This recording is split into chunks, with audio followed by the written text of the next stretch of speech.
This stock I'm about to talk about has huge possible growth ahead of it. Now, it is a small cap and highly speculative in that its market share is small, but it's seen tremendous growth over the last couple of quarters and has great fundamentals.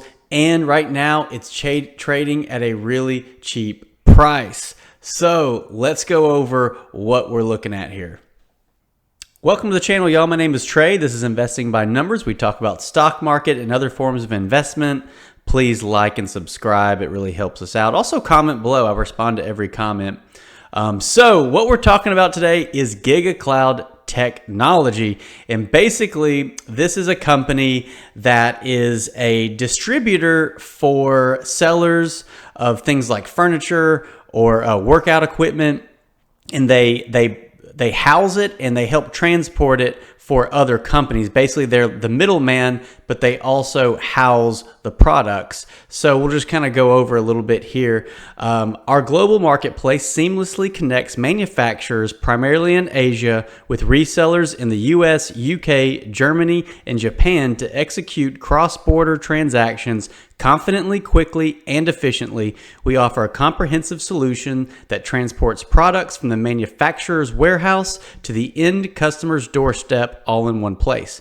We first launched the marketplace in January 2019 by focusing on the global furniture market and have since expanded into additional categories such as home appliances, fitness equipment, and pet products. As a result, the Gigacloud marketplace has become one of the fastest growing large parcel B2B marketplaces in the world, with a gross merchandise volume, or GMV, transacted on the marketplace equaling 190.5 million, 414.2 million, and 438.1 million in 2020, 2021, and the 12 months ended March 31st, 2022, respectively.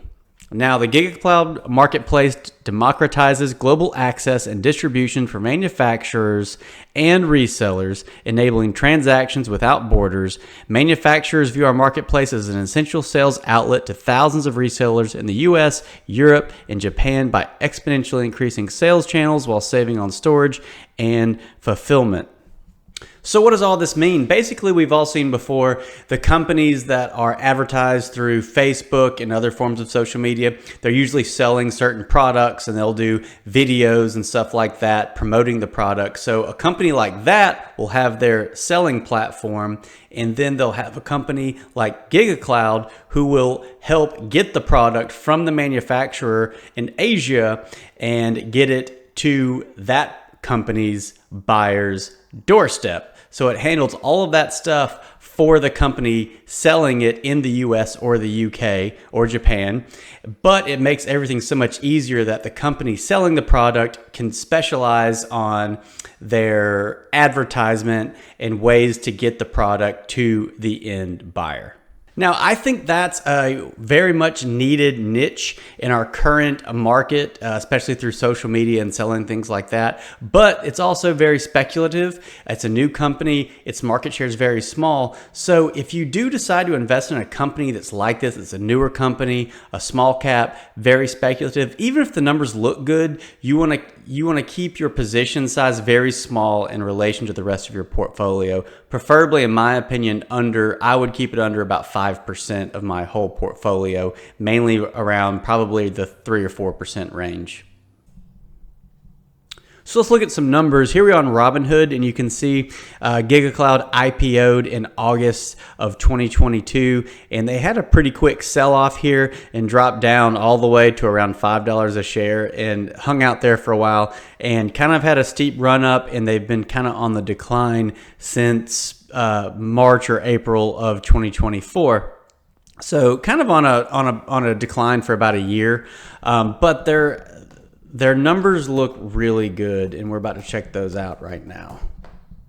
So here we are looking at the income statements from the last 3 years, and you can see here with revenue, we had in 2021 we were at 414 million, and then we had about a 20% increase into 2022 to 490 million, and then we had a pretty large increase, somewhere around 40%, to $703 million in revenue, and net income has also been growing even more rapidly. We had almost $9 million in net income in 2021, and we over doubled that into 2022, and you can see we over quadrupled that, somewhere around there, into 2023. Now, as the company grows, net income growth will slow down, and revenue growth, of course, over time will slow down. But these growth numbers still look really good for what they've done. Let's check out their balance sheet. Coming down here, we've got cash on hand that has been growing since 2021, growing at a pretty decent rate. And if we come down here to long-term debt, it's almost non-existent, and they've been paying it down substantially over the last couple years. And so I really like to see that. Long-term debt is very minimal, easily taken care of by what they have on hand as far as cash goes. And their total assets to total liabilities, we do have over a 50% ratio here of assets to liabilities. We have $846 million of total assets, and we have $556 million of total liabilities. I would love to see that over a 2 times, but with this balance sheet, with such little long-term debt and a decent amount of cash on hand here, I give their balance sheet about a B+. I think it's a good balance sheet. It's above par, so I'm liking that. So the big thing is, of course, the PE ratio. What are we looking at? I mean, we have a profitable company with great growth and a great balance sheet, and right now we have a PE ratio of 6.55, and that is at a share price of $20.71, which is post-closing today.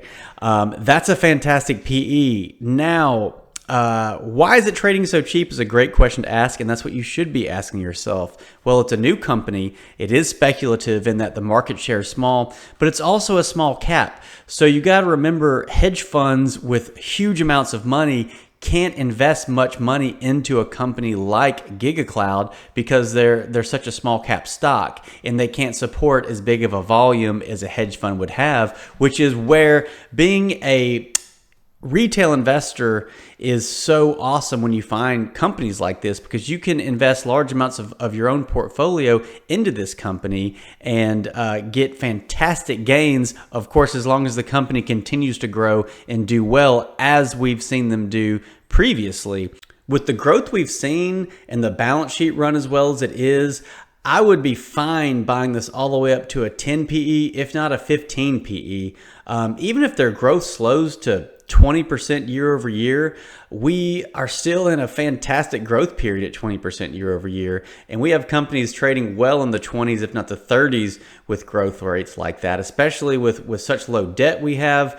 I like this stock. I mean, I would not invest my whole portfolio into this thing, but keeping it under 5%, that's still a great position. And you never know what Gigacloud could do moving forward. I mean, at one point in time, companies like Amazon, Nvidia, some of the big boys, at one point in time, they were like this. Now, does that mean this company's going to do that? No, definitely not. It's possible, but even if it has good growth over the next few years, you could easily see, 5 times your money at this current price. If they continue to grow like they're growing, if they continue to run this company the way they've been running it, this thing could definitely go pretty high.